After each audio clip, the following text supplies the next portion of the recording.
لولا قطر التي نظمت كأس العالم وأحسنت التنظيم، لولا المغرب الذي جلس على مائدة الأربعة الكبار، لا بقينا ضيوفا في المونديال.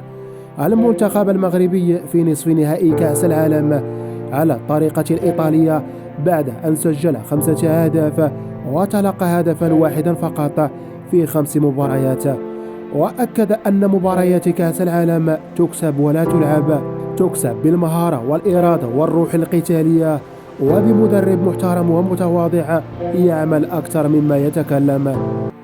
وما كان وهما بالنسبة للأفارقة صار حلما اليوم، تحول مع الوقت إلى الواقع وليس مجرد صدفة.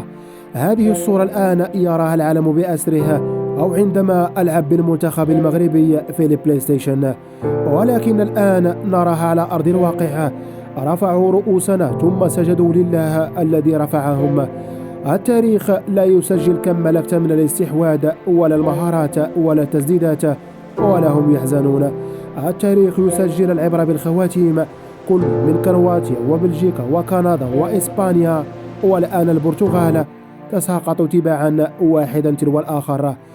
عندما أوقعت القرعة كأس العالم قطر 2022 المنتخب المغربي في كرواتيا وكندا وبلجيكا، ظن الجميع أن الأمور قد حسمت وأن البطاقتين للعبور ستتجه إلى كرواتيا وبلجيكا فقط. أسود الأطلس تركوا كل هذا جانبا وقرروا أن يخوضوا المعركة كأس العالم واستعادة أمجاد التاريخ القديم سطروه عام 86. المنتخب المغربي عرف أين تؤكل كتف البرتغال، إنجاز تاريخي حققه المغرب باسم العرب. وكلما قالوا هنا ستتوقف رحلة الأسود، جاءهم الرد من الجمهور المغربي: جيبوها يا الولاد.